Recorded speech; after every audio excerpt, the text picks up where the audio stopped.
Hello there, this is Molly, and it's time for another story. And this one is The City Mouse and the Country Mouse. Adapted by Lisa Harkrader and illustrated by Dominic Catalino. I hope you will listen.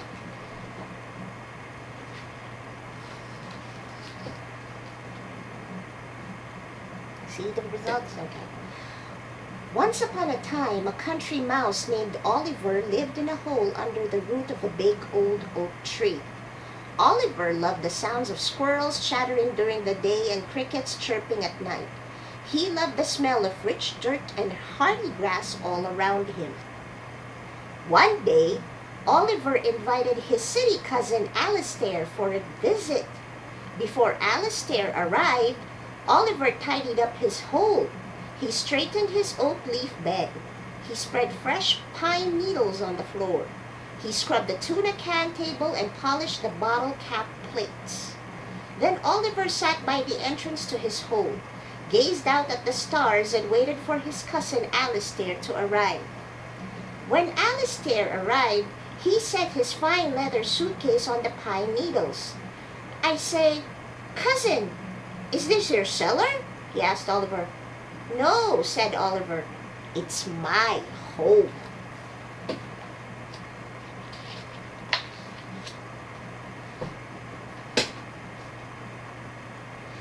Oliver showed Alistair the back of the hole, where he stored his grain.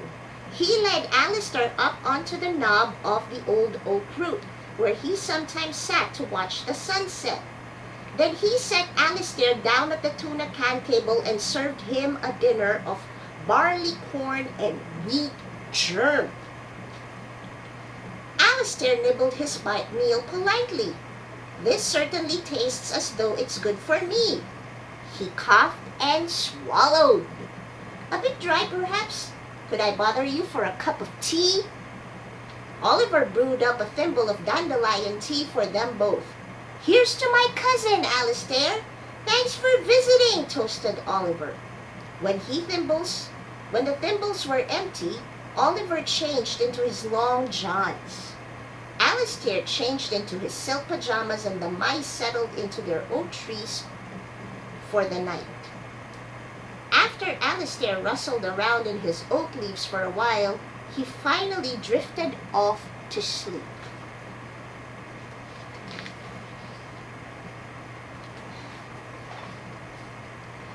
Oliver awoke early next morning as usual. A robin family twittered in the old oak tree. A rooster crowed at a nearby farm. Alistair squeezed his pillow over his ears. "Oh dear, what is that confounded racket?" he mumbled. "That's the sound of morning in the country," said Oliver.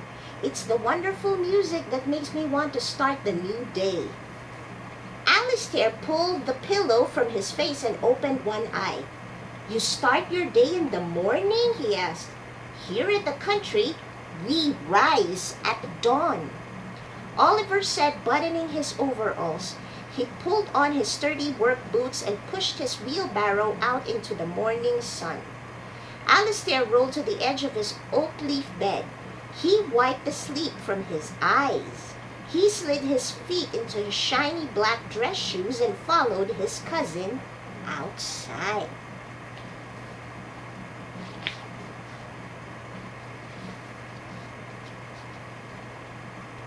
Alistair gathered acorns and stacked them near his hole. Then he shucked the seeds from the tall rye grass and carried them into the hole. Then he went to the cornfield to find fallen corn. While Oliver was hard at work, Alistair yawned and leaned against the root of the old oak tree. Then he wiped the dust from his shoes with his silk handkerchief. When Oliver returned with some corn, he piled it neatly. "Thank goodness you're done." Alistair collapsed into the wheelbarrow. "Now I'd say it's time for a snack and a nap." Oliver giggled. "The work isn't finished. We still have lots to do before we can rest." Alistair sighed. "I'm simply not cut out for the country life," he said. "A mouse could starve to death here. Come home with me for a while. I'll show you the good life.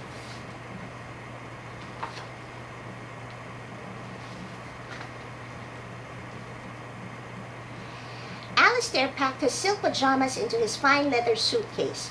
Oliver packed his long johns into his beat-up carpet bag. The two mice set out for Alistair's home in the city. Oliver followed Alistair over fields and valleys into dark, noisy subway tunnels and through crowded city streets until they reached the luxury hotel where Alistair lived. Alistair stopped in front of the door, polished marble floors and shiny brass knobs. He said, "Now this is how mice like us are supposed to live." Oliver stared up at the revolving glass door. "How do we get inside, Alistair?" "Wait till the opening comes around, then run through," Alistair replied. The door swung around and Alistair disappeared inside. It took a few more spins before Oliver gave it a try.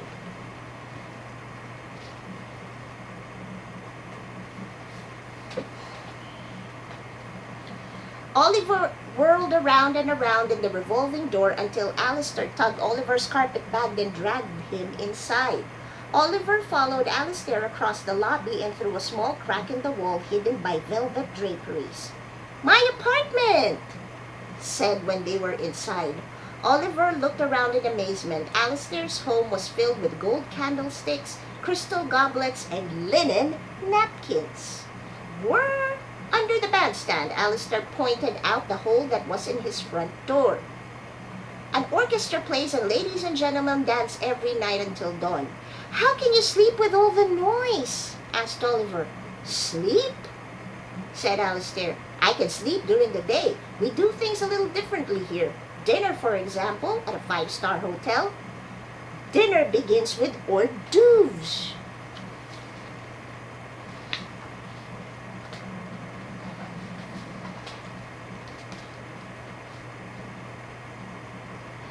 Alistair led Oliver through the dining room. They hid behind potted plants and raced under tablecloths.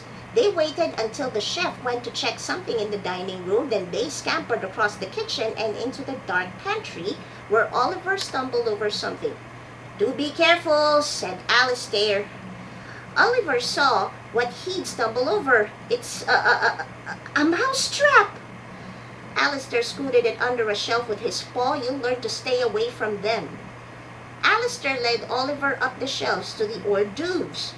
Alistair gobbled fancy crackers, nibbled pasta, and even managed to chew a hole in a tin of smoked salmon. "Now this," said Alistair, patting his tummy, "is fine dining." Oliver was still so frightened that he barely ate a crumb.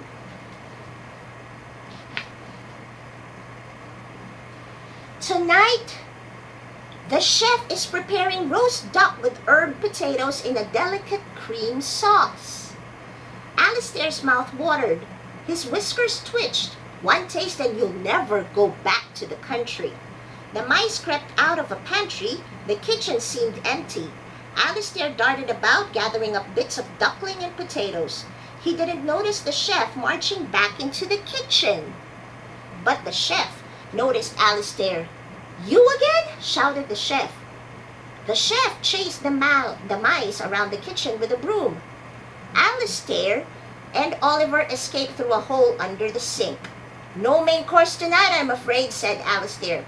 "But don't worry, cousin. We'll make up for it with dessert." Alistair showed Oliver the tarts and turnovers and cheesecakes.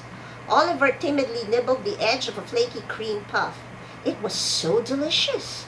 He leaned forward to get a bigger bite and splat!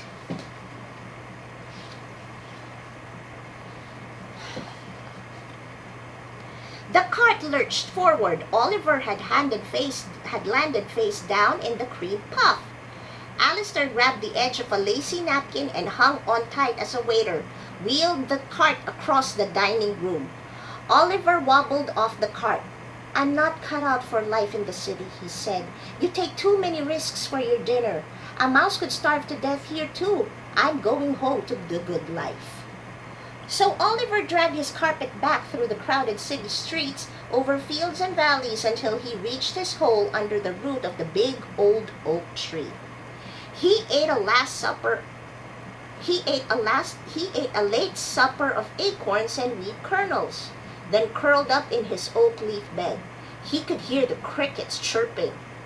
Back at his hotel, Alistair curled up in his linen napkin and listened to the orchestra play. Both mice sighed. I love being home, they said.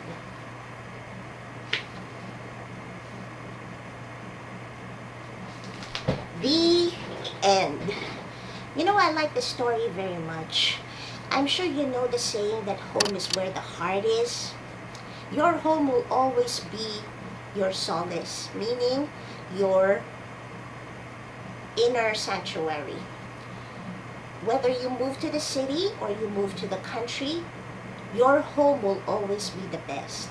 Some people are not fit for the country life. Some people are not fit for the city life. Whatever fits you, your home will always be your home. And that's the best part, because home is where the heart is. It's where love is found. Your family will always be there to welcome you. Your home is way much better than someone else's home, because that is yours. So till next time, I'll see you again soon. Thank you. Goodbye.